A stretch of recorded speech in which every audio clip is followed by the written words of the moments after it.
أشهد أن محمد رسول الله۔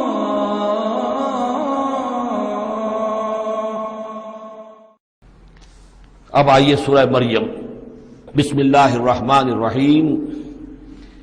کاف ہا یا عین صاد، 5 حروف ہیں یہ ایک ہی صورت ہے قرآن مجید میں جس میں 5 حروف آئے ہیں مقطعات جڑواں۔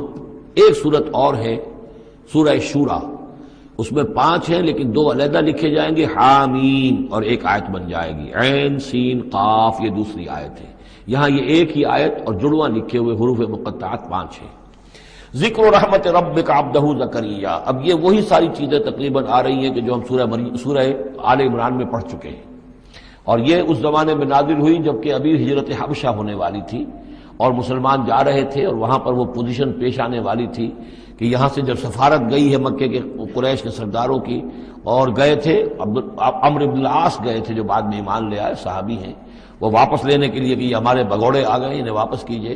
تو نجاشی کے دربار میں پھر جب مسلمانوں نے اپنی فریاد کی، اپنے حالات بتائے، تو آخری داؤ یہ کھیلا عمرو بن العاص نے کہ آپ ذرا پوچھئے یہ مسیح کے بارے میں کیا کہتے ہیں۔ یہ تو کہتے ہیں وہ تو ایک عام انسان تھا آپ کا جس کو آپ خدا مانتے ہیں۔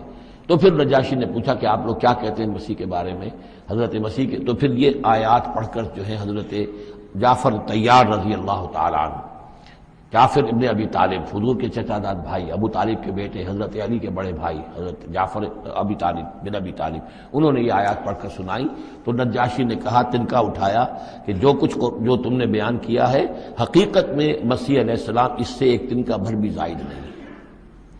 اور پھر اعلان کیا، مسلمانوں تم یہاں رہو، امن سے رہو، سکون سے رہو، اور وہ سفارت جو تھی قریش کی واپس کر دی کہ میں ان کو تمہارے ساتھ واپس نہیں بھیج سکتا، چاہے تم مجھے پہاڑوں جتنا سونا دے دو لیکن ان کو میں یہاں سے واپس نہیں کروں گا۔ ذکر و رحمت ربک عبدہ زکریا، اب ذکر تو کرنا ہے حضرت مسیح کا، لیکن جیسے وہاں پہلے یہ کہ حضرت یحییٰ کا ذکر بھی ہو جائے کہ ان کی ولادت بھی تو ایک طرح سے معجزانہ تھی، عام حالات کی تو نہیں تھی۔ حضرت زکریا کتنے بوڑھے تھے، اور حضرت ان کی جو اہلیہ تھی وہ ساری عمر جو ہے بانجھ رہی تھی، اور بڑھاپے میں اللہ نے بیٹا دیا۔ یہ ذکر ہے آپ کے رب کی رحمت کا جو اس کے بندے زکریا پر ہوئی، علی نبینا علیہ الصلوۃ والسلام، اذ نادى ربہ نداء خفیا، جبکہ انہوں نے پکارا اپنے رب کو، دعا کی چپکے چپکے، دل ہی دل میں۔ قال رب انی وہن العظم منی، انہوں نے عرض کیا پروردگار میری ہڈیاں چٹک گئی ہیں، کمزور ہو گئی ہیں، واشتعل الراس شیبا، اور میرا سر جو ہے وہ بھڑک اٹھا ہے سفیدی سے، یعنی سفید ہو گیا ہے بالکل، سیاہ بال کوئی رہے ہی نہیں۔ ولم اکن بدعائک رب شقیا، اور پروردگار کبھی ایسا نہیں ہوا کہ میں نے تجھ سے کوئی دعا مانگی ہو اور میں نامراد رہا ہوں۔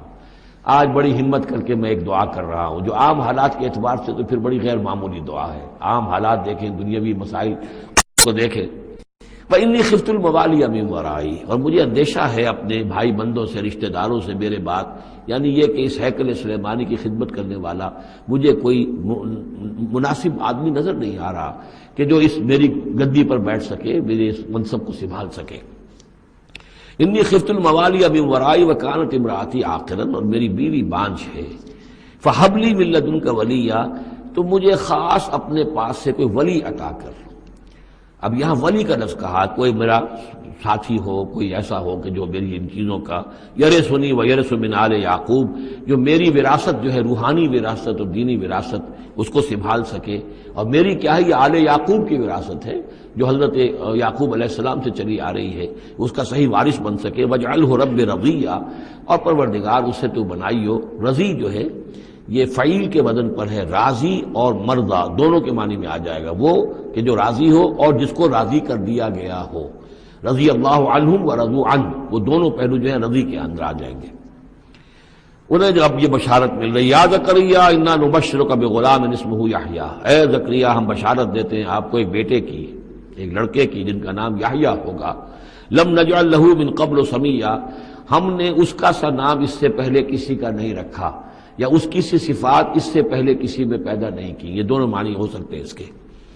قال رب انا یکون لی غلام، انہوں نے وہی بات عرض کی جو ہم پڑھ چکے ہیں پہلے کہ پروردگار میرے ہاں بیٹا کیسے ہو جائے گا، وکانت امراتی عاقرا، میری بیوی بانجھ ہے، وقد بلغت من الکبر عتیہ، اور میں بوڑھا ہو گیا ہوں، سوکھ چکا ہوں، میرے سارے جو سوتے ہیں حیات کے وہ میرے اندر خشک ہو چکے ہیں۔ قال کذالک، کہا ایسے ہی ہوگا۔ قال ربک هو علی ہین، تیرے پروردگار کا فرمانا یہ ہے کہ یہ مجھ پر آسان ہے۔ وقد خلقتک من قبل ولم تک شیئا، تجھے بھی تو ہم نے پیدا کیا اس سے پہلے جبکہ تو کچھ بھی نہیں تھا۔ قال رب اجعل لی آیا، انہوں نے کہا کہ پروردگار پھر میرے لیے کوئی نشانی مقرر ہو جائے۔ قال آیتک الا تکلم الناس ثلاث لیال سویا، کہا کہ نشانی یہ ہوگی تمہارے لیے کہ اب تم 3 دن تک متواتر، 3 راتوں تک متواتر گفتگو نہیں کر سکو گے لوگوں سے۔ وہاں سورہ آل عمران میں تھا ثلاثۃ ایام الا رمزا، 3 دن تک بات نہیں کر سکو گے مگر صرف اشاروں کے ناموں سے، یعنی اللہ تعالیٰ نے ان کی گویائی سلب کر لی۔ فخرج علی قومہ من المحراب، پھر وہ نکلے اپنے اس حجرے سے جہاں وہ یہ سارا راز و نیاز ہو رہا تھا، عبادت ہو رہی تھی، دعا ہو رہی تھی، مناجات ہو رہی تھی۔ فاوحی الیہم، اپنی قوم پر آ کر انہیں وحی کے ذریعے سے کہا، وحی اشارہ کرنا۔ وحی کے جو لفظی معنی ہے عربی زبان میں الاعلام بالسرعہ والخفا، کسی کو کوئی بات اشارے سے اور خاموشی سے بتا دینا، دوسروں کو پتہ نہ چلے، یہ وحی ہے۔ تو وحی جو آتی ہے اللہ تعالیٰ کی طرف سے، وہ پھر اس کی مختلف شکلیں ہیں، وہ ہم پڑھ چکے ہیں یا پڑھیں گے انشاءاللہ سورہ شورى کے اندر، جیسے تعارف قرآن کے ضمن میں اس کا تذکرہ آ چکا ہے۔ تو اللہ تعالیٰ کی طرف سے وحی۔ اوحا الیہم، انہوں نے اشارے سے کہا، بات تو کر نہیں سکتے تھے، ان سبحوا بکرۃ وعشیا، کہ یہ خاص وقت ہے، اس میں اللہ کا ایک خاص فیصلہ ہو رہا ہے، لہذا ذرا صبح و شام تم اللہ کی تسبیح و تحمید حضرت سے کرو۔ یا یحییٰ، اب عادت ہو گئی حضرت یحییٰ کی، اور وہ مخاطب ہے۔ یا یحییٰ خذ الکتاب بقوۃ، یحییٰ کتاب کو مضبوطی سے تھام لو۔ ظاہر بات ہے کہ تورات موجود تھی، زبور موجود تھی، اور نبیوں کے صحیفے موجود تھے۔ وآتیناہ الحکم صبیا، اور ہم نے حکمت اور دانائی اسے بچپن ہی میں عطا کر دی۔ بچپن ہی میں اللہ تعالیٰ نے انہیں، کیوں سمجھیے کہ یہ دونوں شخصیتیں جو کنٹمپریریز ہیں، حضرت مسیح اور حضرت یحییٰ، جان دی بیپٹسٹ اور جیزس آف نظرت، یہ دونوں جو ہے غیر معمولی شخصیتیں ہیں، عام لوگوں کی طرح کے نہیں ہیں۔ انبیاء اور رسل کے اندر بھی ان کی قسم کے اوصاف جو ہیں آپ کو اور نہیں ملیں گے۔ تو فرمایا کہ ان کو بچپن ہی میں ہم نے حکمت عطا کر دی۔ وحنانا من لدنا، اور سوز و گداز، ہم سے محبت، اور محبت بھی سوز و گداز والی، ان کی طبیعت کے اندر رقت، سوز و گداز۔ حنانا من لدنا وزکا، اور ہم نے ستھرائی، پاکیزگی، پاکی ان کی گھٹی کے اندر گھول گھول کر ڈال دی۔ وکانا تقیہ، اور بہت ہی متقی تھے۔ وبرم بوالدیہ، اور اپنے والدوں کے ساتھ بہت حسن سلوک کرنے والے، ادب کرنے والے۔ ولم یکن جبارا عصیا، نہ وہ خود سر تھے اور نہ سخت تھے، بلکہ یہ کہ شاید یہ اس قسم کی کوئی باتیں غالباً کہیں انجیل وغیرہ میں آ گئی ہوں گی جس کی نفی کے لیے یہ الفاظ یہاں آ رہے ہیں۔ اس لیے کہ حضرت مسیح کے بارے میں تو انجیل میں کچھ الفاظ ہیں کہ حضرت مریم کو انہوں نے استحقار کے ساتھ خطاب کیا، وہ عورت، اس طرح کے الفاظ۔ تو قرآن نے کہا کہ نہیں، وہ ایسا نہیں تھا، وہ اپنی والدہ کے ساتھ اس طرح کی جو ہے گستاخی کے ساتھ پیش آنے والا نہیں تھا۔ شاید ایسی کوئی بات تو میرے ذہن میں نہیں ہے۔ وسلام علیہ یوم ولد، اور سلام اس پر جس دن کہ اس کی ولادت ہوئی، و یوم یموت، اور جس دن کہ وہ مرے، و یوم یبعث حیا، اور جس دن کہ وہ اٹھایا جائے دوبارہ زندہ کر کے۔ اب یہ تو قصہ ہو گیا حضرت زکریا اور حضرت یحییٰ کا۔ واذکر فی الکتاب مریم، اب ذکر کیجئے اس کتاب میں، قرآن میں، مریم کا، سلام علیہا اذ انتبذت من اہلہا مکانا شرقیہ، جبکہ انہوں نے اپنے آپ کو اپنے لوگوں سے ایک شرقی گوشے کے اندر مقید کر لیا۔ کوئی اعتکاف کی شکل جیسے ہوتی ہے، کوئی پردہ لگا دیا ہوگا کہ ہیکل کے مشرقی گوشے کے اندر کہیں انہوں نے عبادت کے لیے یا کوئی خاص اسی طرح کے معاملے کے لیے لوگوں سے علیحدہ ہو کر، فاتخذت من دونہم حجابا، ان سے انہوں نے پردہ تان لیا، اور لوگوں سے علیحدہ ہو کر، باقی لوگ جو تھے ان سے علیحدہ ہو کر وہ گویا خلوت کا ایک سامان ہو گیا۔ فارسلنا الیہا روحنا، تو ہم نے اس کی طرف اپنے ایک فرشتے کو بھیج دیا۔ روح، فرشتہ، پھر دیکھیے نوٹ کر لیجیے، فرشتہ بھی روح، وحی بھی روح، اور قرآن بھی روح، اور روح انسانی بھی روح۔ فارسلنا الیہا روحنا فتمثل لہا بشرا سویا، تو اس نے صورت اختیار کر لی ان کے سامنے ایک مکمل انسان کی۔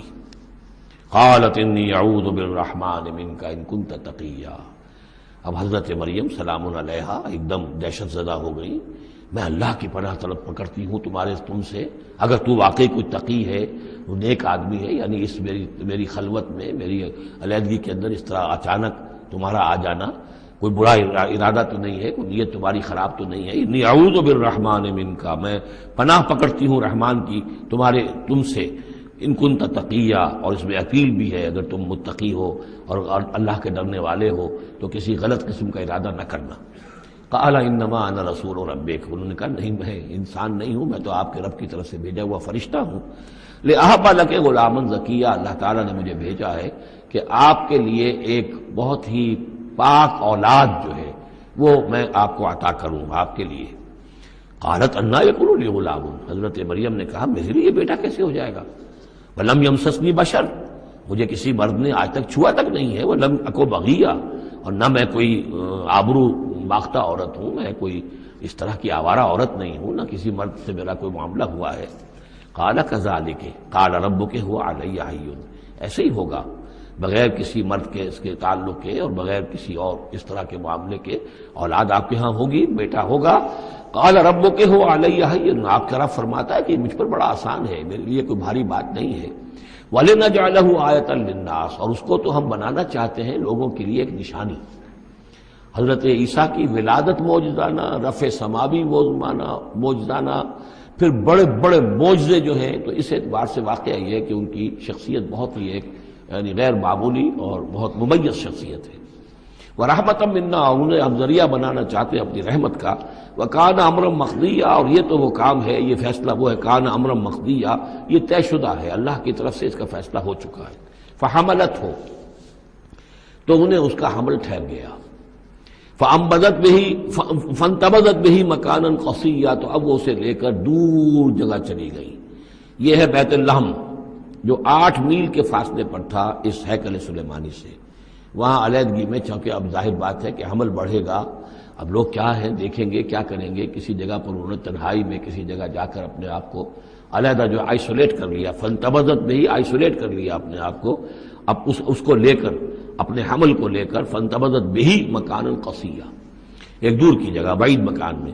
فاجاء المخاض الى جذع النخلہ، تو جب وہ ولادت کا وقت ہوا اور درد ذہ ہوئے تو اس درد کے اندر وہ ایک کھجور کی جڑ کو انہوں نے مضبوطی سے پکڑا. آئیں وہ، یہ ایسا ہوتا ہے کہ وضع حمل کے وقت جو ہے اگر وہ عورت کسی چیز کو مضبوطی سے تھامے تو پھر ان دردوں کو برداشت کرنے کے لیے اس کے اندر کوئی ہمت پیدا ہوتی ہے. تو انہوں نے ایک کھجور کا کوئی درخت تھا، اس کی جڑوں کو مضبوطی سے تھاما. قالت یا لیتنی مت قبل ھذا وکنت نسیا منسیا، اور کہا کاش کہ میں اس سے پہلے مر چکی ہوتی. اب کیا کہوں گی، کیا منہ دکھاؤں گی، اس بچے کا کیا کروں گی، کہاں لے کے جاؤں گی، دنیا کیا کہے گی، میری صورت کیا بنے گی. اللہ کی وہ بندی جو ہے کانپ رہی ہے، لرز رہی ہے. یا لیتنی مت قبل ھذا، کاش کہ میں اس سے قبل مر چکی ہوتی. وکنت نسیا منسیا، اور مجھے بھول چکے ہوتے لوگ، میری یاد بھی لوگوں کے ذہنوں سے محو ہو چکی ہوتی. کاش. فناداہا من تحتہا، تو پکارا اسے اس کے نیچے سے. عام خیال یہ من کے حوالے سے یہ ہے کہ فرشتہ ہی ہے کہ جس نے پھر پکارا ہے وہ، لیکن نیچے ہے. یہ ذرا اونچائی پر ہے، بلندی پر ہے، اور وہ کہیں نیچے ہے، نشیب میں ہے. اور اس لیے کہ ظاہر بات ہے کہ ولادت کے موقع پر اور وضع عمل کے موقع پر اس کا قریب ہونا ویسے بھی مناسب نہیں. لیکن ایک اس کی جو قرات ہمارے آفیشل قراتوں میں من بھی ہے. فناداہا من تحتہا، پکارا اسے اس نے جو اس کے نیچے تھا. یعنی ولادت ہو گئی ہے حضرت مسیح علیہ السلام کی، اور بچہ جو ہے اب وہ بول رہا ہے.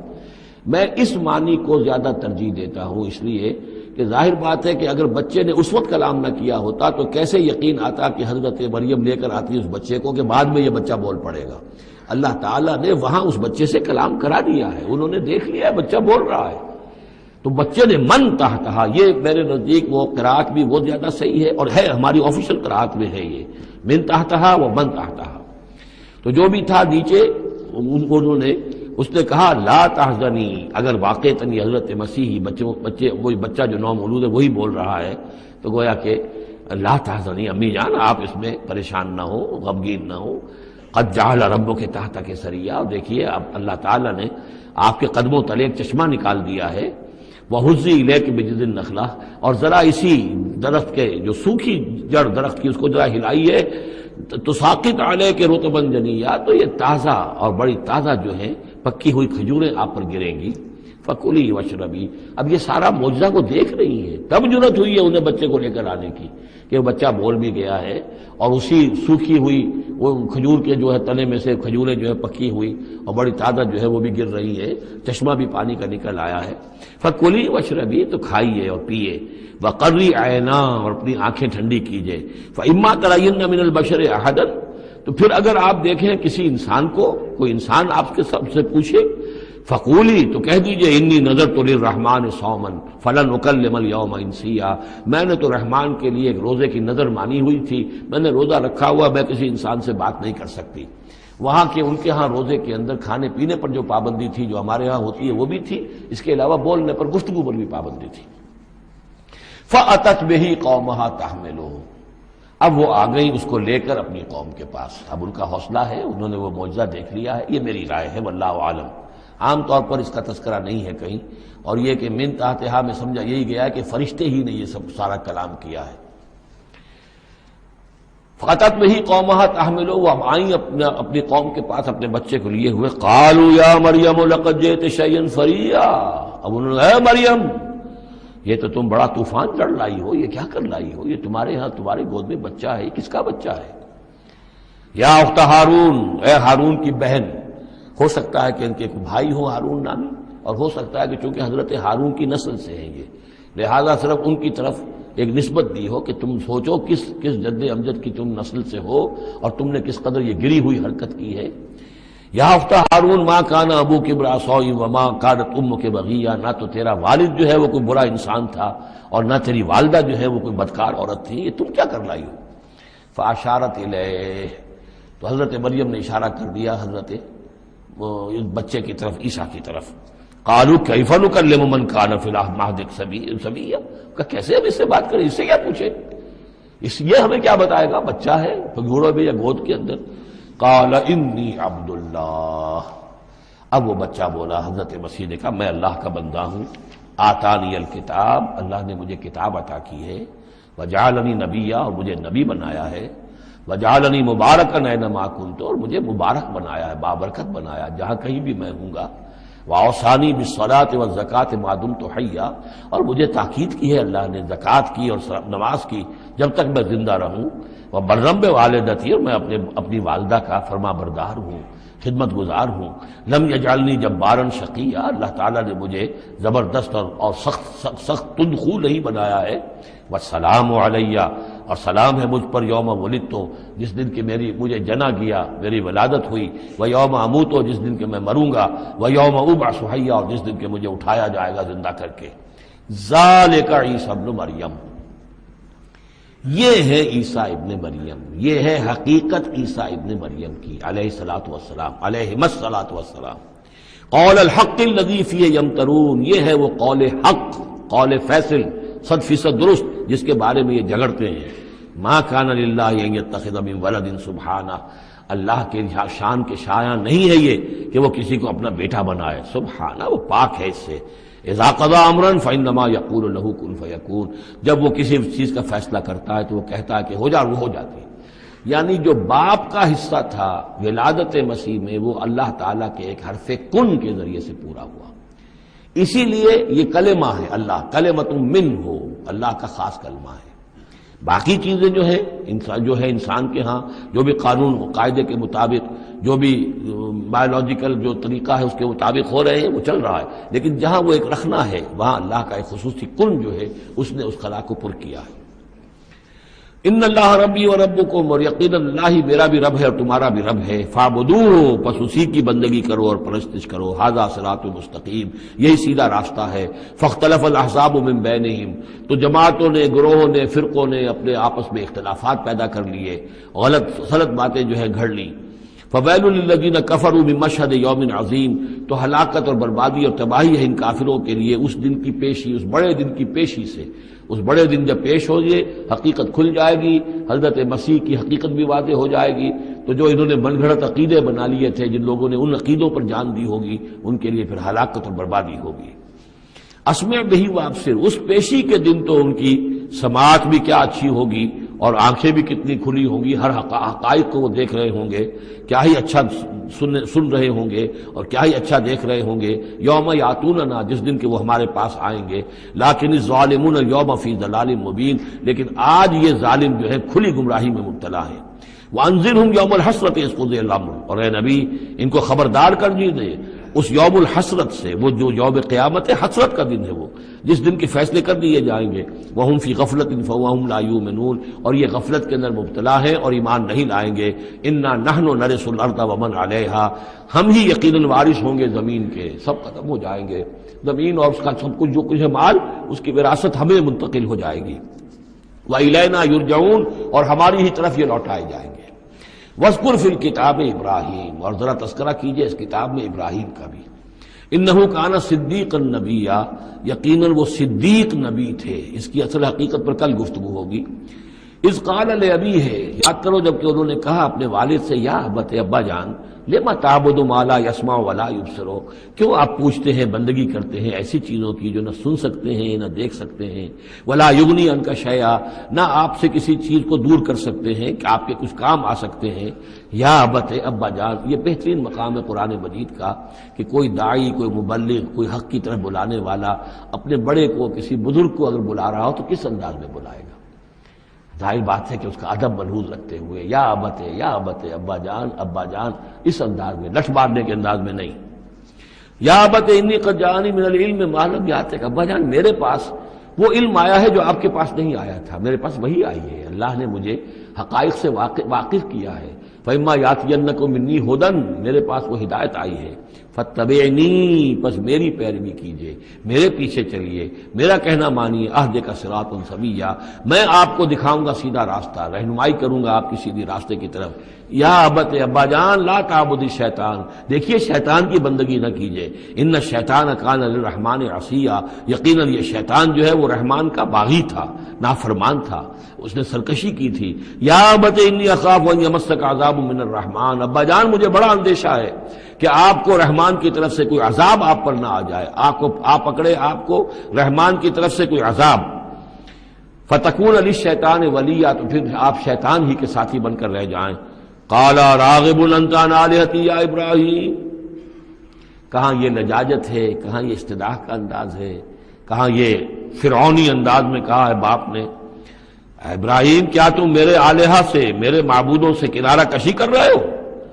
اراغب انت عن آلہتی یا ابراہیم لئن لم تنتہی، اگر تم باز نہ آئے، لارجمنک، میں تمہیں رجم کر دوں گا، ہلاک کر دوں گا، سنسار کر دوں گا، واہجرنی ملیا، اور فوراً تو ذرا میری نگاہوں سے دور ہو جاؤ، میں تمہاری اس بات کو برداشت نہیں کر سکتا، فوراً میری نگاہوں سے دور ہو جاؤ، کچھ دیر کے لیے تو میری نگاہوں سے چلے جاؤ۔ قال سلام علیک، انہوں نے کہا سلام، ساستغفر لک ربی، میں اپنے رب سے آپ کے لیے استغفار کرتا رہوں گا، انہ کان بی حفیہ، وہ مجھ پر بڑا مہربان ہے، واعتزلکم وما تدعون من دون اللہ، اور میں کنارہ کشی کرتا ہوں آپ سے بھی اور ان تمام معبودوں کو جن کو آپ پوج رہے ہیں اللہ کے سوا۔ وادعو ربی، میں تو اپنے رب کو پکاروں گا، اسی سے دعا کروں گا، عسیٰ اللہ اکون بدعاء ربی شقیہ، اور مجھے یقین ہے کہ میں اپنے رب کو پکار کر اس سے دعا کر کے نامراد نہیں رہوں گا۔ فلما اعتزلہم، جب ابراہیم نے ان سے کنارہ کشی کر لی، وما یعبدون من دون اللہ، اور ان سب سے بھی کنارہ کشی کر لی جن کو پوج رہے تھے اللہ کے سوا، وہبنا لہ اسحاق و یعقوب، تو ہم نے اسے اسحاق جیسا بیٹا، یعقوب جیسا پوتا عطا کیا، وکلا جعلنا نبیا، اور ان دونوں کو بھی ہم نے نبوت سے سرفراز فرمایا، ووہبنا لہم من رحمتنا، اور ان کو ہم نے خاص اپنی رحمت سے، فضل سے عطا فرمایا، وجعلنا لہم لسان صدق علیا، اور ان کے لیے ہم نے اعلیٰ تذکرہ اور اعلیٰ شہرت جو ہے دنیا کے اندر باقی رکھی۔ رفعنا لک ذکرک کی طرح حضرت ابراہیم علیہ السلام اور ان کی آل کا بھی دنیا کے اندر بول بالا رہا۔ بارک اللہ لی ولکم فی القرآن العظیم ونفعنی وإیاکم بالآیات والذکر الحکیم۔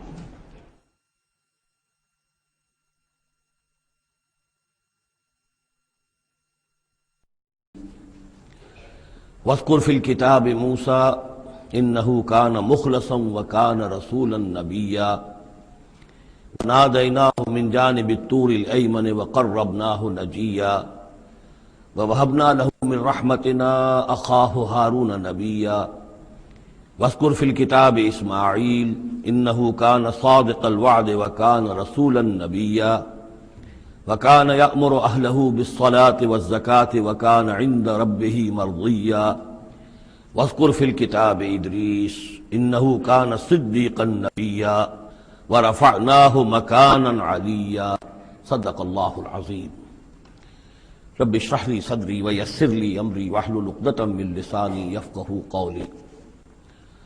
اللهم ربنا الہمنا رشدنا واعذنا من شرور انفسنا، اللهم ارنا الحق حقا وارزقنا اتباعه وارنا الباطل باطلا وارزقنا، اللهم ربنا آنس وحشتنا في قبورنا وارحمنا بالقرآن العظيم، اللهم اجعله لنا إماما ونورا وهدى ورحمة، اللهم ذكرنا منه ما نسينا وعلمنا منه ما جهلنا وارزقنا تلاوته آناء الليل وآناء النهار واجعله لنا حجة يا رب العالمين آمين۔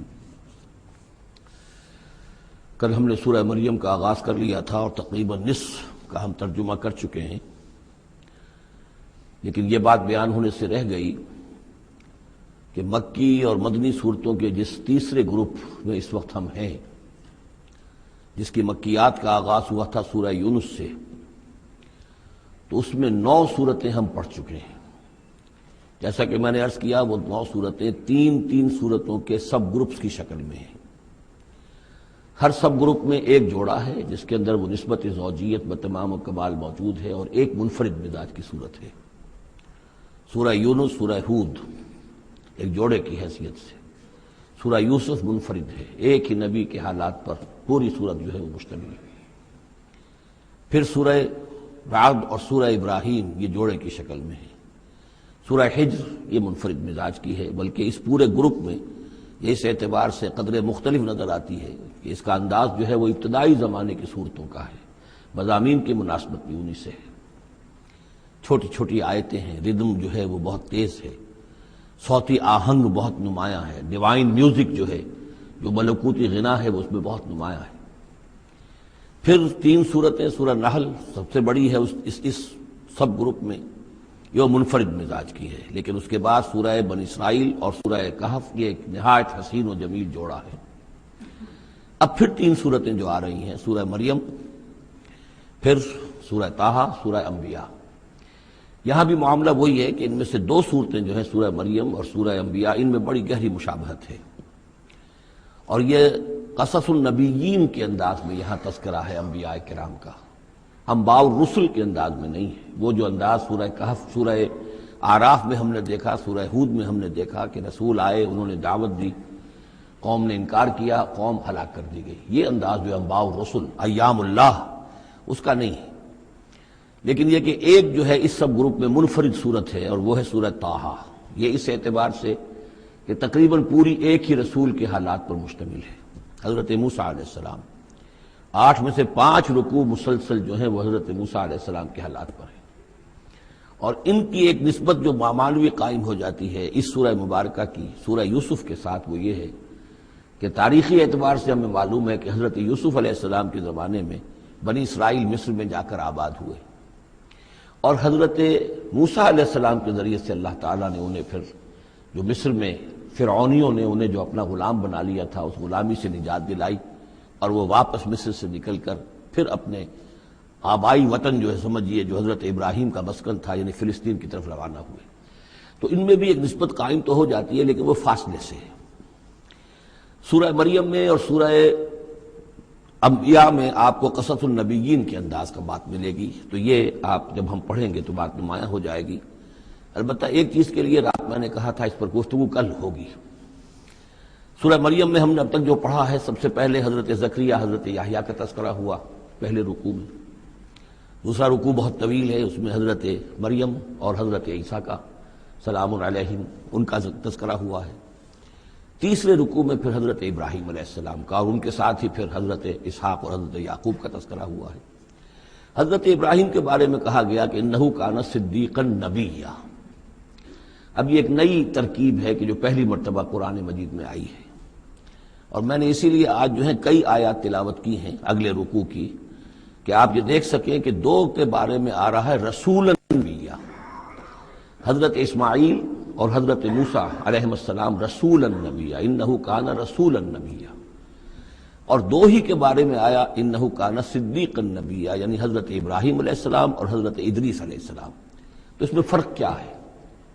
ظاہر بات ہے کہ یہ الفاظ مختلف ہیں، ترکیب مختلف ہے، تو یقیناً ان کا مفہوم جدا ہے، اگرچہ بہت ہی میرے علم کی حد تک کسی نے اس پر توجہ نہیں کی ہے، بلکہ ایک بہت بڑے عالم تھے جو مفسر قرآن بھی ہیں، ان سے جب میں نے تذکرہ کیا تو ان کا کہ کیا واقعی ایسا ہے؟ یعنی یہ کہ وہ تفسیر بھی لکھ چکے تھے لیکن انہوں نے توجہ نہیں کی۔ ہوتا یہ ہے کہ آدمی جب گزر جاتا ہے تیزی کے ساتھ، اگر کسی چیز کی توجہ نہیں ہوتی، کیا واقعی ایسا ہے کہ دو کے بارے میں ہے رسول النبیہ اور دو کے بارے میں ہے صدیق النبیہ؟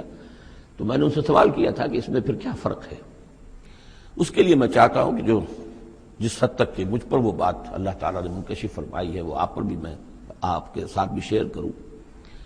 یہ جو ہم پڑھ چکے ہیں، ایک تو سورہ فاتحہ میں اہدنا الصراط المستقیم صراط الذین انعمت علیہم، راستہ ان کا ہمیں دکھا اور ان کے راستے پر چلا جن پر تیرا انعام ہوا۔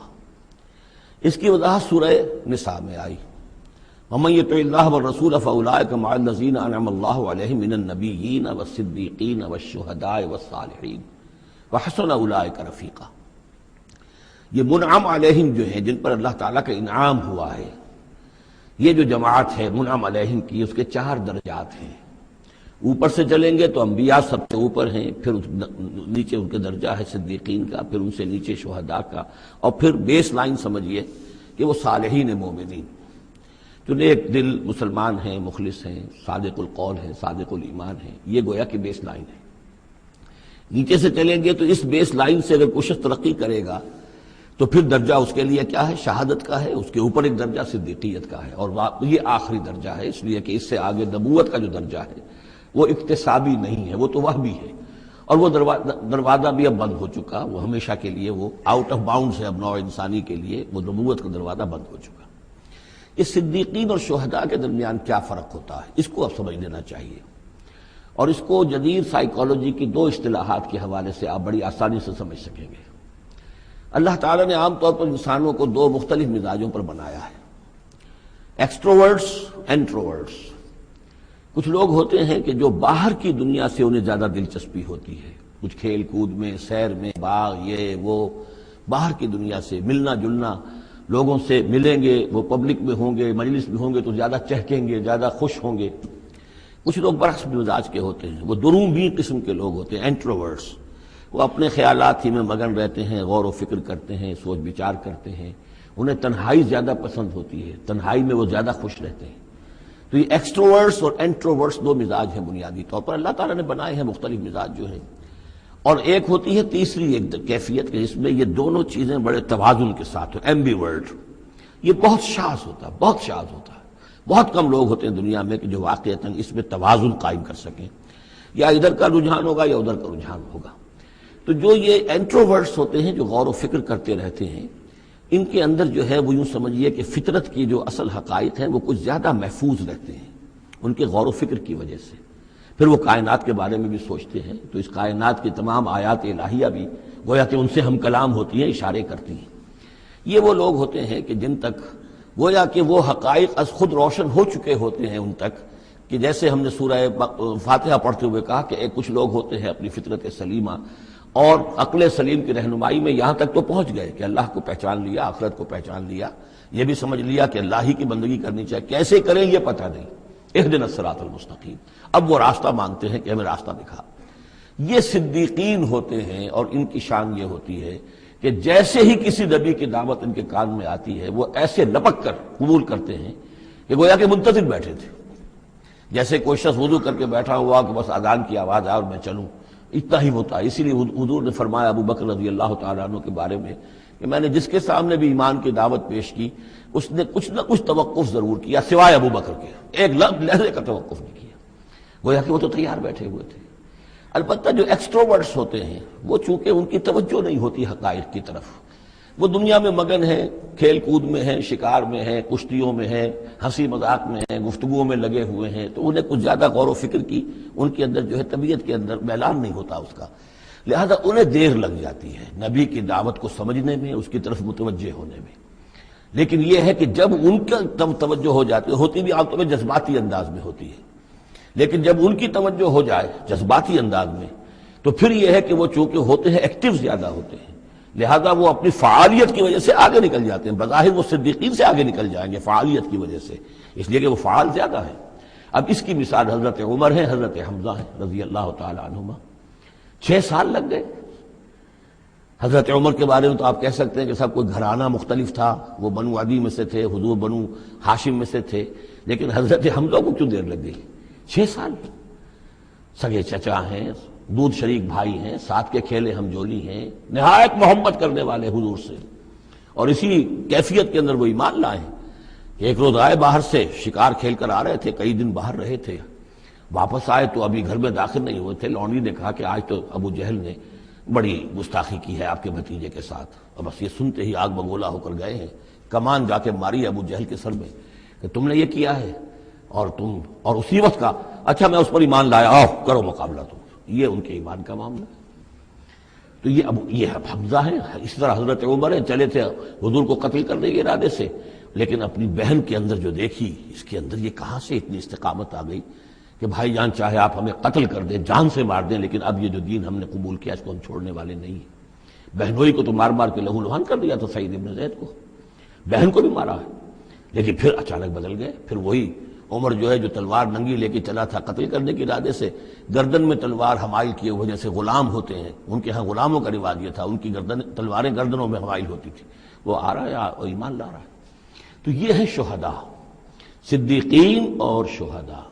تو اب مزاج جو ہے انبیاء میں بھی آپ کو ملے گا، کچھ لوگوں کا مزاج شہداء سے مناسبت رکھتا ہے۔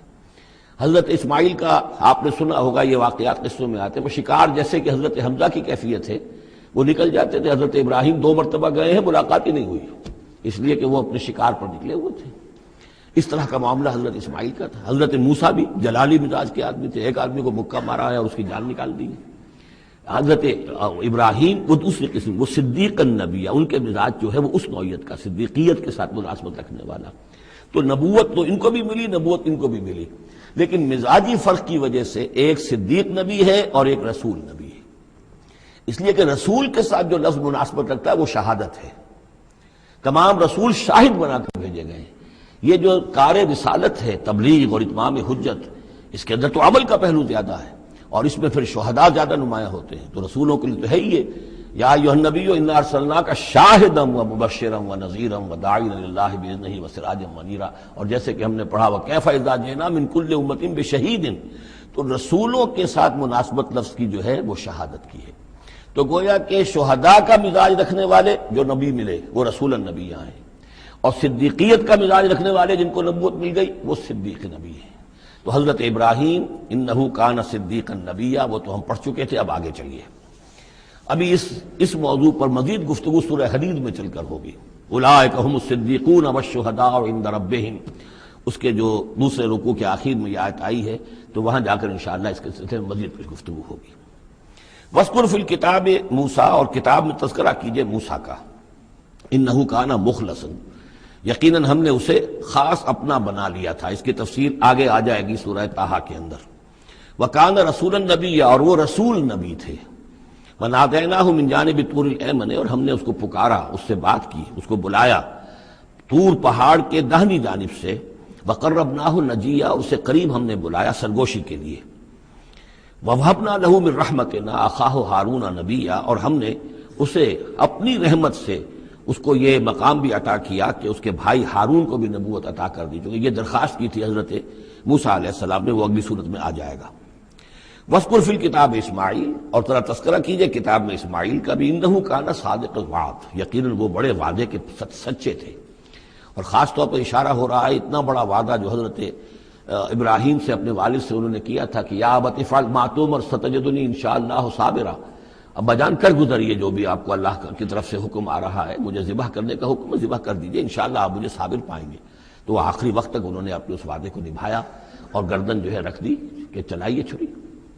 صادق الوعد وکان رسول النبی، اور وہ بھی مزاجی اعتبار سے جو میں نے عرض کیا ہے، حضرت حمزہ چونکہ ویسے بھی نسل میں حضرت اسماعیل کی نسل میں سے ہیں، تو اگر آپ دیکھیں گے تو بہت ہی ان کے درمیان شخصیت کی مشابہت نظر آئے گی۔ رسول النبی، وہ رسول نبی تھے۔ وکان یامر اہلہ بالصلاۃ والزکاۃ وکان عند ربہ مرضیہ، اور وہ حکم دیتے تھے اپنے گھر والوں کو نماز کا بھی اور زکوٰۃ کا بھی، اور وہ اپنے رب کے نزدیک بہت ہی پسندیدہ تھے، بہت ہی اللہ تعالیٰ کو کے منظور نظر کہہ لیجیے، مرضیہ۔ وَاذْكُرْ فِي الْكِتَابِ ادریس، اور تذکرہ کیجیے کتاب میں ادریس کا بھی۔ یہ ادریس علیہ السلام جو ہے یہ ایک نبی ہے کہ جو حضرت آدم اور حضرت نوح کے مابین گزرے ہیں۔ حضرت آدم اور حضرت نوح کے مابین ایک اور نبی بھی گزرے ہیں، قرآن مجید میں ذکر نہیں ہے، تورات میں، شیس علیہ السلام۔ تو نبی تو یہ ہیں، حضرت آدم پہلے نبی، پھر یہ دو اور نبی ہیں، حضرت ادریس۔ اس تورات میں ان کا نام حنوک ہے، شیس کا نام سیس ہے، وہ تو ٹھیک ہے، اور قرآن مجید میں ان کا تذکرہ بھی نہیں ہے، لیکن حضرت ادریس کا حنوک نام ہے وہاں۔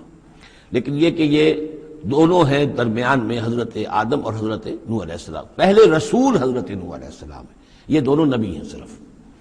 وَاذْكُرْ فِي الْكِتَابِ ادریس، اور تذکرہ کیجیے کتاب میں، اس قرآن میں، ادریس کا، اِنَّهُ كَانَ صِدِّيقًا نَبِيًّا، یقیناً وہ بھی صدیق نبی تھے، مزاجاً ان کا بھی وہی حضرت ابراہیم کے ساتھ مناسبت، صدیقیت والا مزاج۔ وَرَفَعْنَاهُ مَكَانًا عَلِيًّا، اور ہم نے انہیں اٹھایا تھا بہت بلند مقام تک۔ اب یہ اٹھانا جو ہے، ویسے تو بعض لوگوں کا خیال ہے کہ شاید وہ بھی حضرت عیسیٰ علیہ السلام کی طرح رفع سماوی ان کی ہوئی ہے، چوتھے آسمان میں حضور کی ان سے ملاقات ہوئی ہے شب معراج میں، لیکن ایک مفہوم اس کا یہ بھی ہے کہ اونچا مقام دینا، بلند مقام دینا، اس لیے کہ یہاں الہ نہیں ہے، وہاں جو ہے وہ رافعک الیہ، جہاں کہا گیا حضرت عیسیٰ کے بارے میں تمہیں اٹھانے والا ہوں اپنی طرف، تو اس سے مفہوم جو ہے بہت معین ہو جاتا ہے، یہاں ضروری نہیں ہے کہ وہ مفہوم لیا جائے۔ اولئک الذین انعم اللہ علیہم، دیکھیے وہی لفظ آ گیا اب، یہ ہیں وہ لوگ جن پر انعام فرمایا ہے اللہ نے، من النبیین، انبیاء میں سے۔ اب ہم کیونکہ منعم علیہم کے 4 طبقات تھے، ان میں سے یہ انبیاء کا تذکرہ ہو رہا ہے سب کا۔ من النبیین من ذریۃ آدم، اولاد آدم میں سے، وممن حملنا مع نوح، اور پھر بعد ان میں سے ان کی نسل میں سے ہیں جنہیں ہم نے نوح کے ساتھ اس کشتی میں سوار کرایا، ومن ذریۃ ابراہیم، اور پھر ذریت ابراہیم میں سے ہیں، ان کی اولاد سے، و اسرائیل، اور حضرت یعقوب کی نسل سے ہیں، وممن ہدینا واجتبینا، اور جنہیں کہ ہم نے ہدایت دی اور جنہیں ہم نے چن لیا، پسند کر لیا۔ اذا تتلی علیہم آیات الرحمن، ان کی کیفیت یہ ہوتی تھی کہ جب رحمان کی آیات ان کو پڑھ کر سنائی جاتی تھی، خروا سجدا و بکیا، تو وہ گر پڑتے تھے اللہ کی جناب میں سجدہ کرتے ہوئے، روتے ہوئے۔ سجدہ کر لیجیے۔ فخلف من بعدہم خلف، پھر ان کی جگہ پر بعد میں آ گئے، ان کے جانشین ہوئے، ان کے وارث ہوئے ایسے ناخلف لوگ۔ یہ خلف کا لفظ جب آتا ہے لام کے جزم کے ساتھ تو ناخلف، یعنی ایسے لوگ کہ جو اپنے اسلاف کے کردار اور ان کی بزرگی جو ہے اس کو برباد کرنے والے، تباہ کرنے والے، ان کی نیک نامی کو بٹا لگانے والے ہوں، ناخلف۔ فخلف من بعدہم خلف، پھر ان کی اولاد میں سے ایسے ناخلف بھی پیدا ہوئے، اضاعوا الصلاۃ، جنہوں نے نماز کو تو ضائع کر دیا، واتبعوا الشہوات، اور خواہشات کی پیروی کی، شہوات، خواہشات، جذبات، فسوف یلقون غیا، تو ان قریب ان کی ملاقات ہو جائے گی گمراہی کے ساتھ، یعنی گمراہی کا جو انجام ہے یہ اس سے دوچار ہو جائیں گے۔ الا من تاب وآمن وعمل صالحا، سوائے اس کے کہ جو توبہ کریں اور ایمان لائیں اور نیک عمل کریں، فاولئک يدخلون الجنہ، وہ لوگ جنت میں داخل ہوں گے، ولا یظلمون شیئا، اور ان پر قطعاً کوئی ظلم نہیں کیا جائے گا، ان کا کوئی حق تلفی نہیں کی جائے گی، ان کے پورے اعمال کا انہیں بدلہ مل جائے گا۔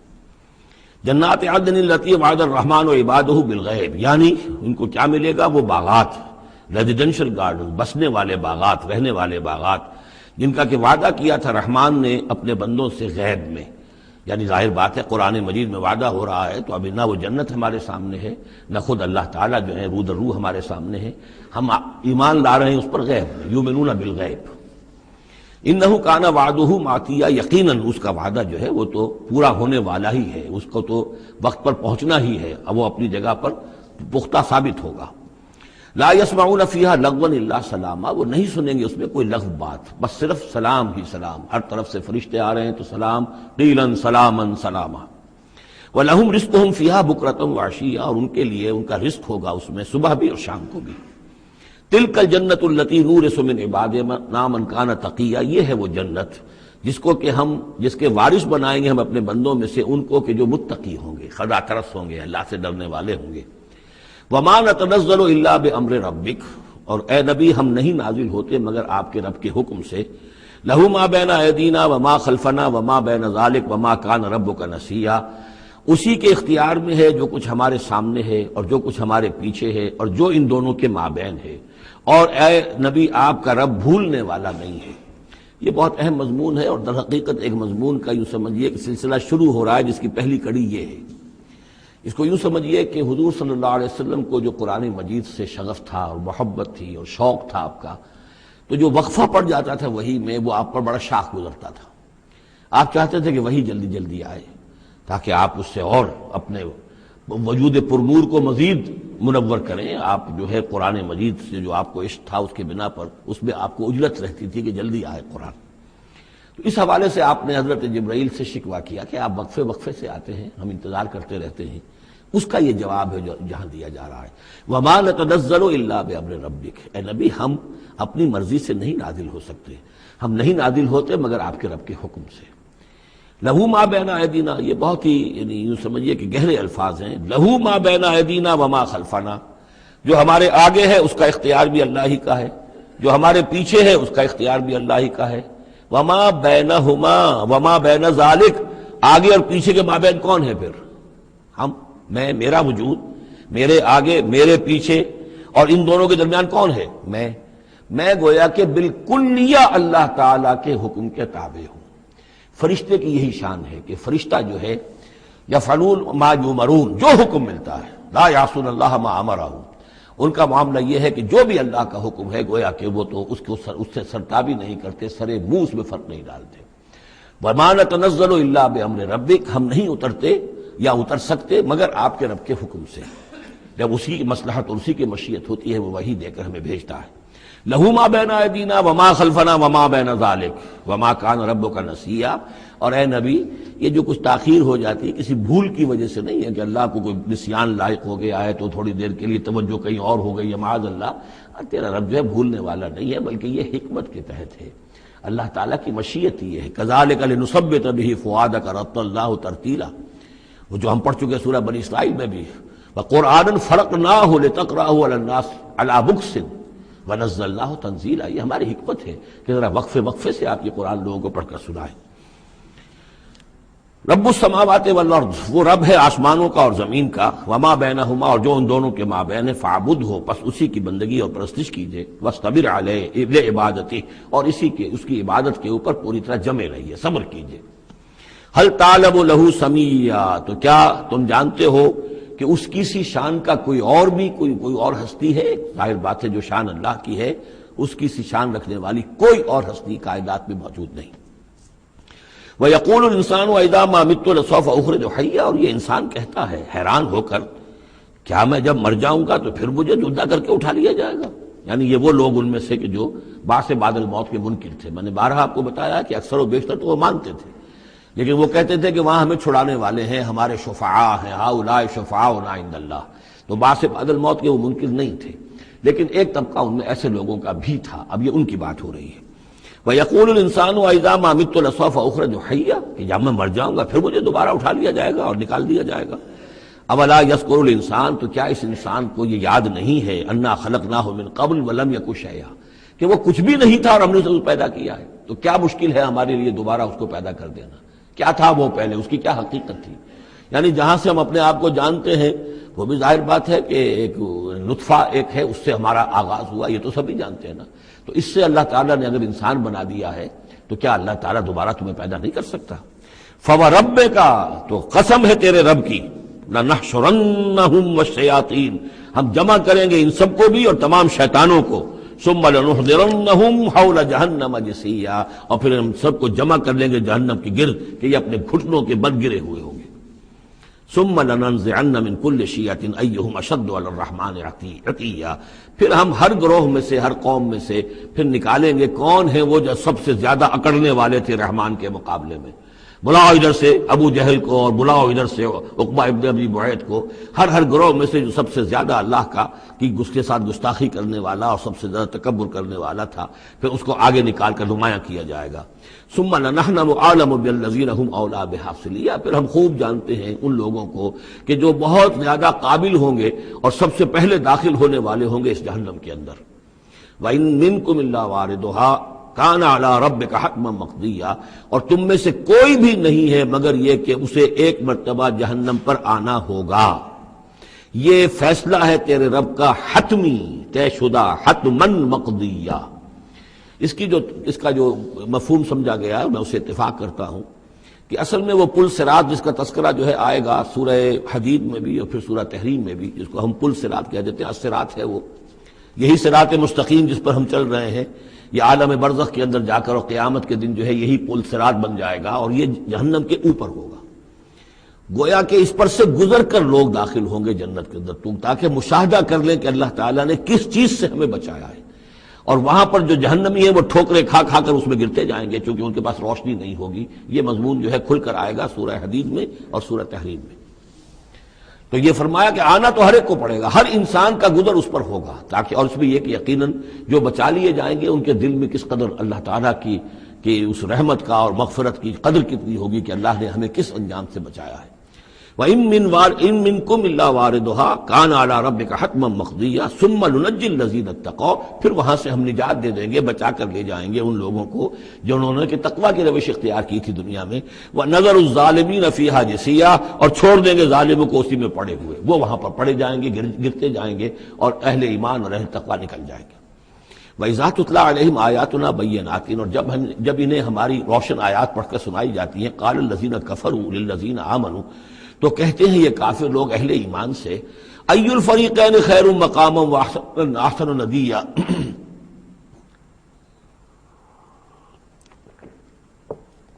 دونوں جماعتوں میں سے، دونوں گروہوں میں سے کن کے مکان و مقام بہتر ہیں اور کن کی مجلسیں بہت اچھی ہیں۔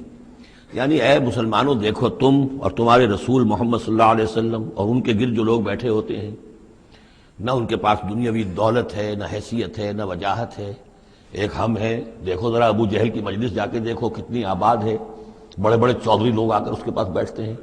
ذرا کہیں جا کر ولید بن مغیرہ کی چوپال دیکھو، اس کی چوپال جو ہے اس کی کیا شان ہے۔ تو یہ وہی بات جو کہ ہم سورہ کہف میں پڑھائے ہیں، جو دو افراد کے مابین مکالمہ ہوا تھا کہ اس نے کہا تھا کہ میرے پاس مال زیادہ، انا اکثر منک مالا واعز نفرا، اسی طرح انہوں نے کہا کہ ای الفریقین خیر مقاما واحسن ندیا، یہ دو گروہ دیکھ لو تمہارے سامنے ہیں، ایک معلوم ہوتا ہے کہ مفلس ہیں، کلاش ہیں، غلام لوگ ہیں، ان کے ساتھ بیٹھے ہوئے ہیں، بلال بیٹھا ہوا ہے، وہاں وہ ابو فقی بیٹھا ہوا ہے، یہ جو عمار ہے اور یہ فلاں ہے اور یہ یاسر ہیں، یہ لوگ ہیں۔ ادھر جا کر دیکھو وہ کتنی سج دھج کے ساتھ، شان و شوکت کے ساتھ ان کی محفلیں ہیں، کیا کچھ ساز و سامان ہے، کیسے قالین بچھے ہوئے ہیں۔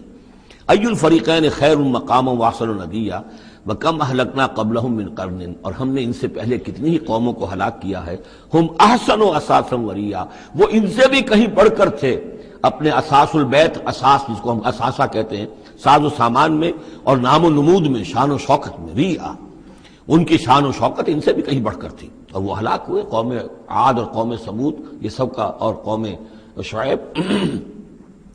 قل من کان فی الضلالۃ فلیمدد لہ الرحمن مدا، اے نبی ان سے کہہ دیجئے جو شخص بھی ضلالت میں، گمراہی میں ہے، تو اللہ کا یہ طریقہ ہے، قاعدہ ہے کہ اللہ تعالیٰ اسے پھر اور ڈھیل دیتا ہے، رسی دراز کرتا ہے، اس کو اور نعمتیں دے دیتا ہے۔ حتیٰ اذا رأوا ما یوعدون، یہاں تک کہ جب اچانک وہ وقت آ جائے گا کہ جس کے ان کو دھمکی دی جا رہی ہے، اما العذاب و اما الساعہ، یا تو دنیا میں عذاب آ جائے، عذاب ہلاکت، عذاب استحصال، یا قیامت، فسیعلمون، تب وہ جان لیں گے، من ہوا شر مکانا واضعف جندا، کہ کون ہے جو اپنے مقام اور مرتبے کے اعتبار سے بدتر ہے، اور کون ہے کہ جو لشکر اور اپنے لاؤ لشکر کے اعتبار سے کمزور تر ہے۔ اس وقت پتہ چلے گا کہ محمد زیادہ طاقتور تھے صلی اللہ علیہ وسلم، یا ابو جہل زیادہ طاقتور تھا۔ آخرت میں جا کر حقیقت کھل جائے گی۔ اس وقت تو یہ ایک سراب ہے، نظر آ رہا ہے، ایک ڈرامہ ہے، کھیل ہو رہا ہے، حقیقت جو ہوگی وہ منکشف ہو جائے گی اس دن۔ وَيَزِيدُ اللَّهُ الَّذِينَ اهْتَدَوْا هُدًى، اور اللہ تعالیٰ ان لوگوں کی ہدایت میں اضافہ کرتا ہے جو ہدایت کی راہ اختیار کرے، اللہ بڑھاتا ہے ان لوگوں کو ہدایت میں کہ جنہوں نے ہدایت اختیار کی۔ والباقیات الصالحات خیر عند ربک ثوابا وخیر مردا، اور یقیناً نیک باقی رہنے والے تو وہ نیک عمل ہے، یہ مال و دولت باقی رہنے والا نہیں ہے، یہ تو یہیں کی شے یہیں رہ جائے گی۔ باقیات الصالحات، بقا اگر ہے، دوام ہے انسان کے ساتھ، اس عالم آخرت میں جانے والی کوئی شے ہے تو باقیات الصالحات ہے، وہ تو نیک کام ہے۔ خیر عند ربک ثوابا، وہ یقیناً تیرے رب کے نزدیک بہت بہتر ہیں بدلے کے اعتبار سے بھی، وخیر مردا، اور اس اعتبار سے بھی کہ لوٹ کر جایا جائے ان کے پاس، جب ہم وہاں پہنچیں گے ہمیں اپنے اعمال جو ہیں وہ منتظر ملیں گے، ان کی جزا، بلکہ یہ کہ کہا جائے گا یہ تمہارے اعمال ہی ہیں، ان کی شکل بدل گئی ہے۔ افرأیت الذی کفر بآیاتنا وقال لأوتین مالا وولدا، تو کیا تم نے دیکھا اس شخص کو جو ہماری آیات کا تو کفر کرتا ہے اور کہتا ہے مجھے تو لازماً ملے گا، مال بھی ملے گا اور اولاد بھی ملے گی۔ یہ وہی بات سمجھ لیجیے سورہ کہف میں آ چکی ہے کہ اس نے کہا تھا وَلَئِن رُدِدتُّ إِلَىٰ رَبِّي لَأَجِدَنَّ خَيْرًا مِّنْهَا مُنقَلَبًا، تم جو ہو جوتیاں پھٹکار رہے ہو یہاں پر بھی، تمہیں وہاں بھی کچھ نہیں ملنا۔ اگر واقعی آخرت ہو ہی گئی، اول تو مجھے گمان نہیں، میں نہیں سمجھتا کہ وما اظن الساعۃ قائمۃ ولئن رددت الی ربی لاجدن خیرا منها منقلبا، تو مجھے وہاں پر بھی اچھا ہی ملے گا جیسے یہاں اچھا ملا ہوا ہے۔ وہی اسی طرح یہ ہے کہ ان کا ہمیں تو وہاں پر بھی ملے گا، آخرت میں بھی بہت سا مال بھی ملے گا، اولاد بھی ملے گی۔ اطلاع الغیب، یہ دنیا بھی مراد ہو سکتی ہے لیکن میرے نزدیک آخرت ہی مراد ہے۔ اطلاع الغیب، کیا وہ غیب پر مطلع ہو چکا ہے، اس نے جھانک کر دیکھ لیا ہے غیب کو؟ ام اتخذ عند الرحمن عہدا، یا وہ کوئی رحمان سے عہد لے چکا ہے پکا، قول و قرار لے چکا ہے جس پر اس یقین سے کہہ رہا ہے کہ اسے تو مال بھی ملے گا اور اولاد بھی ملے گی؟ کلا، ہرگز نہیں۔ سنکتب ما یقول، جو کچھ یہ کہہ رہا ہے وہ ہم لکھ لیں گے تاکہ جواب دہی پوری کرنی پڑے کہ کیا کیا بکواس تم کیا کرتے تھے۔ وَنَمُدُّ لَهُ مِنَ الْعَذَابِ مَدًّا، اور پھر عذاب کے اندر ہم اس کے اضافہ کرتے چلے جائیں گے، عذاب کو اس کے لیے کھینچتے چلے جائیں گے۔ وَنَرِثُهُ مَا يَقُولُ، اور جو کچھ وہ کہہ رہا ہے اس کے وارث تو ہم ہوں گے، سارا مال دنیاوی سامان جو بھی کچھ ہے وہ تو ہماری وراثت میں آ جائے گا۔ وَيَأْتِينَا فَرْدًا، اور وہ جب آئے گا ہمارے سامنے ہماری عدالت میں پیش ہونے کے لیے تو ایک فرد کی حیثیت سے آئے گا، نہ اولاد ساتھ ہوگی، نہ مال، نہ خدم، نہ حشم، نہ قوم، نہ ہم نشین، نہ حاشیہ نشین، کوئی نہیں ہوگا۔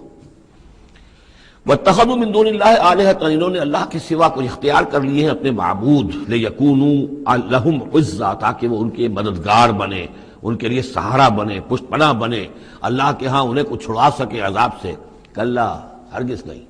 سَيَكْفُرُونَ بِعِبَادَتِهِمْ، وہ تو ان کی عبادت کا انکار کریں گے، جیسا کہ پہلے بھی آ چکا ہے، وہ فرشتے ہوں، اولیاء اللہ ہوں، انبیاء ہوں، حضرت عیسیٰ ہوں، شیخ عبد القادر جیلانی ہوں، کوئی بھی ہو، ان کا تو مانگو تو کفر کرے گا، تم کیا کہہ رہے ہو، ہمیں تو معلوم بھی نہیں تھا کہ تم ہم سے دعائیں کرتے رہے اور ہمیں سمجھتے رہے کہ ہم تمہیں چھڑا لیں گے۔ سَيَكْفُرُونَ بِعِبَادَتِهِمْ، وہ انکار کریں گے ان کی عبادت کا۔ وَيَكُونُونَ عَلَيْهِمْ ضِدًّا، اور وہاں ان کے مخالف ہوں گے، انہیں وہاں پر پروسیکیوٹ کروائیں گے۔ أَلَمْ تَرَ أَنَّا أَرْسَلْنَا الشَّيَاطِينَ عَلَى الْكَافِرِينَ تَعُزُّهُمْ عَزًّا، کیا تم نے دیکھا نہیں کہ ہم کافروں پر شیاطین کو بھیجتے رہتے ہیں، یعنی یہ کہ یہ شیاطین جن جو ہیں یہ ان پہ حملہ آور ہوتے رہتے ہیں اور انہیں خوب ابھارتے رہتے ہیں گناہوں کے اوپر، اور انہیں اور سرکشی کے اوپر آمادہ کرتے رہتے ہیں۔ وجہ کیا ہے کہ خود انہوں نے شیطان کی رفاقت کو اختیار کی ہے۔ فلا تعجل علیہم، اب یہ مضمون یہاں دوسری مرتبہ آ گیا، عجلت نہیں، فلا تعجل علیہم۔ ایک تو فرمایا قرآن مجید کے ضمن میں عجلت نہ کیجئے، اس کی جو بھی تنزیل ہے وہ اللہ تعالیٰ کی حکمت کے تحت جو اس میں تدریج ہے اسی کو آپ سمجھیے کہ خیر اسی میں ہے، آپ کا شوق اپنی جگہ ہے، لیکن یہ کہ ایک دوسری بات فلا تعجل علیہم، ان کے بارے میں بھی آپ جلدی نہ کیجئے، ایسا نہ ہو کہ آپ کے دل میں یہ خیال آئے کہ اب ان کفار مکہ کی رسی جو ہے مزید دراز نہیں ہونی چاہیے، اب ان کو پکڑ لیا جانا چاہیے، انہوں نے حد کر دی ہے، جس طریقے سے کہ حضور کو زج کیے ہوئے تھے وہ ہم دیکھتے چلے آ رہے ہیں سورہ انعام سے، لیکن اے نبی جلدی نہ کیجئے۔ فلا تعجل علیہم، ان کی مخالفت، علی یہاں پر آ رہا ہے، فلا تعجل علیہم انما نعد لہم عدا، ہم ان کی پوری گنتی کر رہے ہیں، ایک ایک عمل ان کا لکھا جا رہا ہے، ہر چیز کا ان کو جواب دہی کرنی ہوگی، ہر چیز کی ان کو سزا مل جائے گی، لیکن یہ کہ ہمارے ہر کام کے اندر جو بھی فطری تدریج ہے، جو اس کا اس کی جو توقیت ہے، اس کا جو نظام ہم نے بنا رکھا ہے وہ اسی کے مطابق ہوگا۔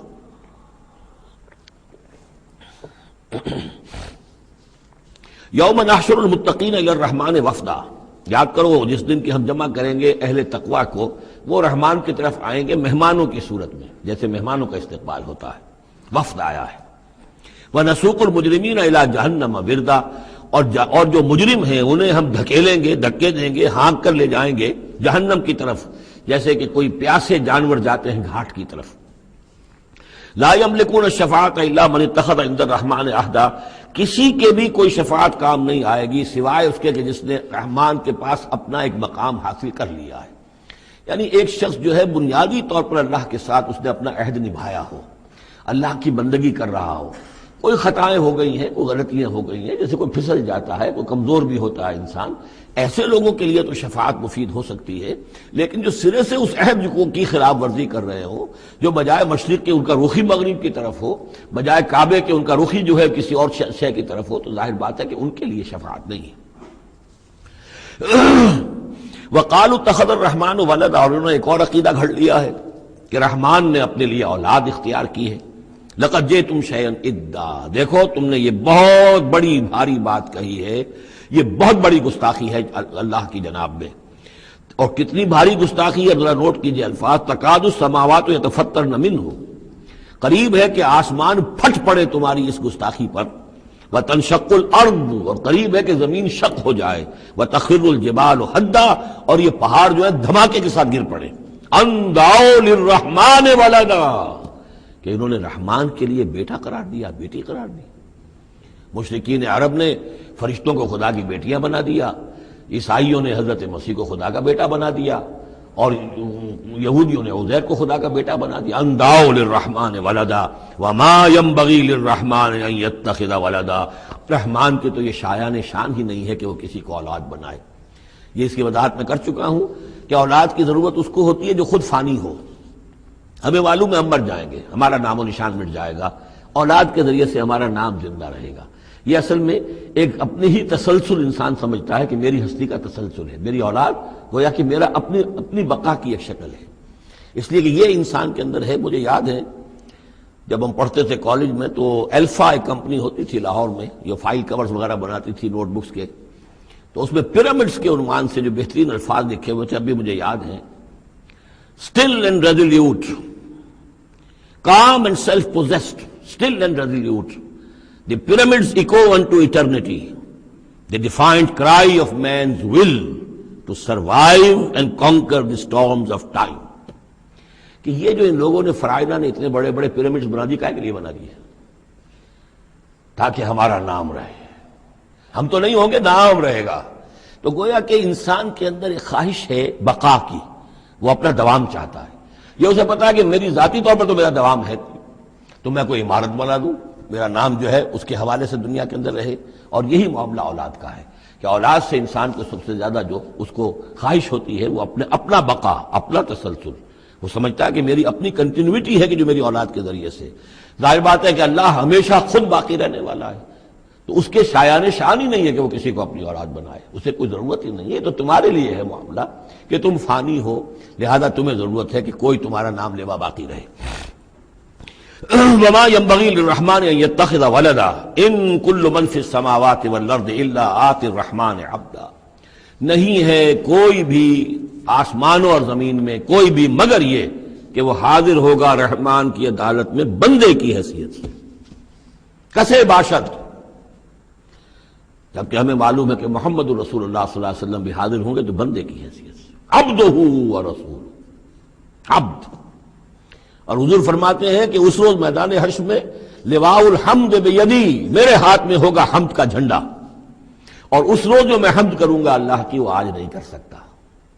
اللہ تعالیٰ کی حمد بیان کریں گے محمد رسول اللہ عدالت خداوندی میں کھڑے ہو کر۔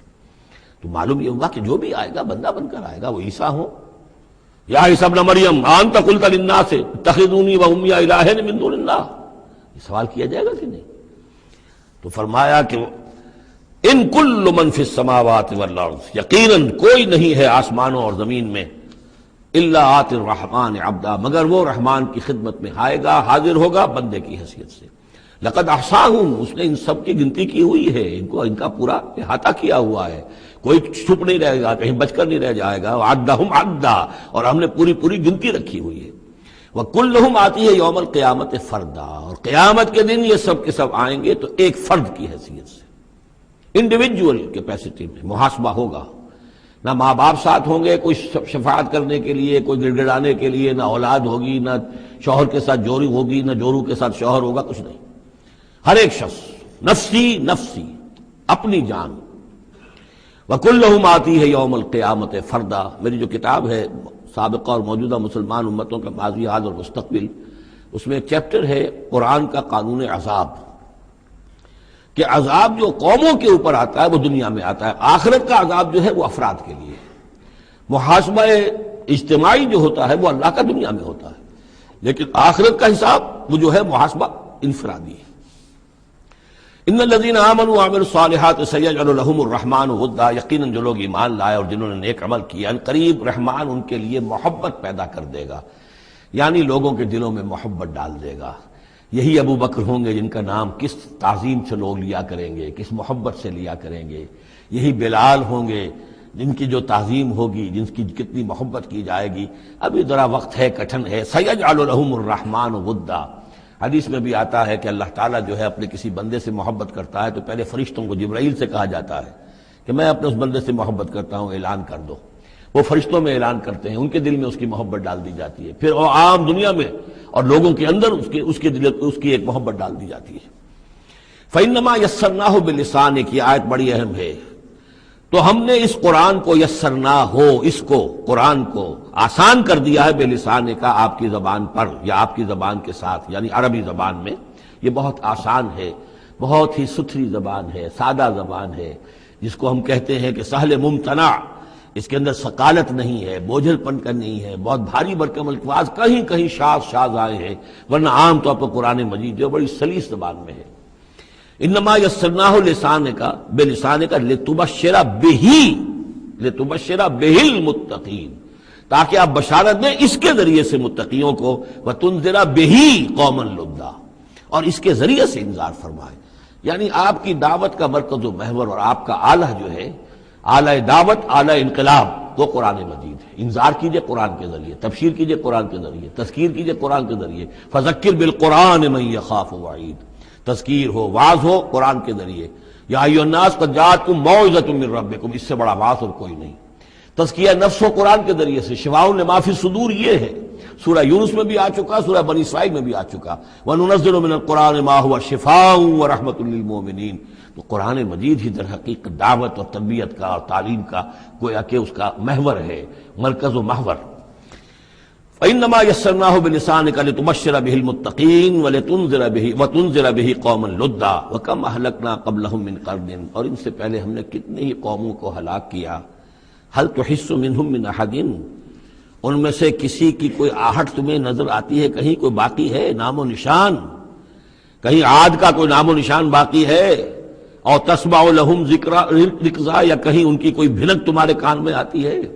معلومات نسیم منسیہ، ختم ہو گئے۔ تو اسی طریقے سے یہ آج اکڑ رہے ہیں، ان کا حال بھی یہی ہو جائے گا۔